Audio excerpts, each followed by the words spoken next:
Hi and welcome back, my name is Emily. In this video I am a part of Crafty Meraka's video hop to celebrate their latest release, and I'm excited to be playing with one of their new stamp sets called All You Need Is Love. And it's this large stamp set with a floral image that has the word love hidden inside a flower cluster here. And it also has a couple of reversed sentiments. And if you haven't tried a stamp set with reversed sentiments, I highly recommend it because it's a beautiful result. You will see it later on in this video. But I like it because it takes all of the work out of heat embossing a sentiment. As you can see here, I have started off by embossing my image on top of some watercolor paper. And now I will play around with a couple of different techniques with watercolors. So I used a powder here from Nuvo. It's called Shimmer Powders, and they have a lot of beautiful colors. They have Atlantis Burst, I believe I used that today. Cherry Bomb, I used my favorite, Violet, and also a green, I believe it's called Green Parade.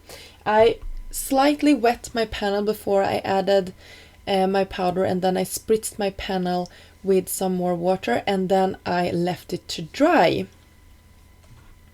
And after I did that, I created the same thing, the same watercolor paper. I stamped and heat embossed the same image on top of this cardstock, and now I will go in with some messy watercolor technique. It was a while since I did some watercolors, and I'm absolutely no expert at watercoloring at all. I have my palette here to the side, and I used a light shade just to bring out all of my lines so I could see them a little bit better. I know it's hard on screen here to see it, but we have our beautiful image, and I am also having the image of our stamp set to the side there, so I can see exactly what parts are the petals on this and what are the leaves. And then I'm going over this with one of the red corally pink colors here, and just doing this with a really light color. That also helps me know exactly where I want to go in once more with some darker shades in a bit.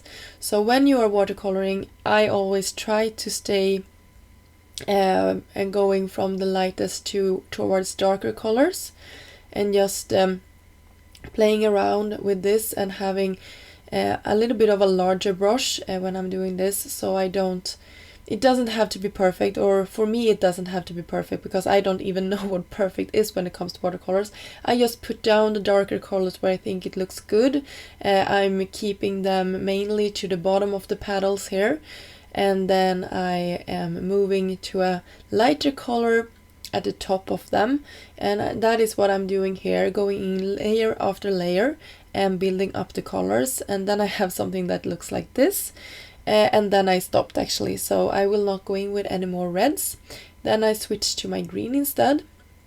I did the same thing here, very light hand, and then I traced all of them, and realizing of course that I had some petals left that wasn't covered in red. And you can see our love sentiment here is building up. I also went in with some contrasting color here, some yellow to some of the flowers around the larger images here. And then I also will trace my image once more. I think the outside part was a little bit too light for me, so I traced it once more with the same colors. And then I will go in and cover the entire love here with yellow. I think it would have looked stunning in black as well, but I wanted some bright, happy spring colors, so I chose a yellow one.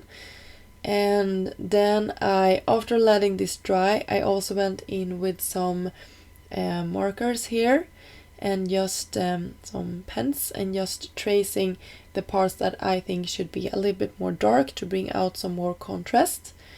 And that is also a tip from me to you, that if you are afraid that you will ruin your panel but you want to add some more contrast, this is a nice way to have some more control. So my panel ended up looking something like this. It's not perfect, it's not meant to be, it's a homemade project, so And here is the other panel that I let dry while I was doing the other one. And I will buff off some of the colors that got on top of my embossing here, so that it will look a little bit better. I'm going in with some water to this cloth. I'm doing this really, you can see I'm rubbing at some parts a little bit harder, but otherwise I'm doing this really with a careful hand here.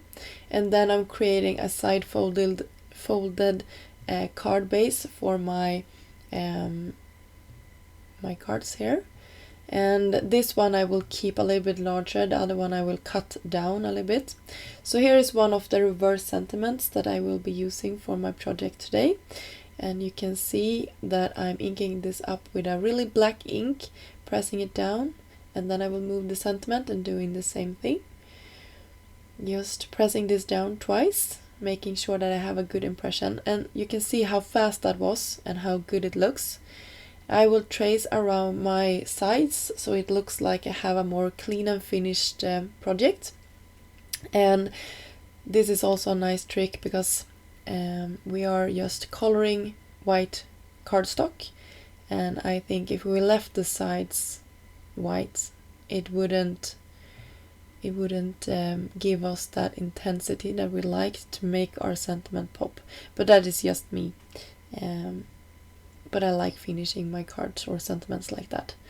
And this was something I was thinking of when I had done my first panel. I think the love got lost in our background, so I wanted to cut it out of some other paper, and I traced it on a white paper, creating like a guide for where to cut my specialty cardstock. So this is just some silver metallic cardstock that I had in my stash. And I will cut it out and bump it up with some fun foam squares, and then place it on top of our panel here. I think it looked a little bit better on this one. On the other one I will leave it as is. I think that looked nice as well. And our sentiment, I just popped that in the middle of the love here. And for this one I will fibble around a little bit until I find a place where I think it looks good and not too distracting from our sentiment. So this video is a part of Crafty Meraka's celebrating of the new release. So I will have links down below for the next person in line for the video hop, and you have a chance to win some prizes, and all the information is down below. I hope you enjoyed this video, and until next time I wish you the best and have a nice time. Bye!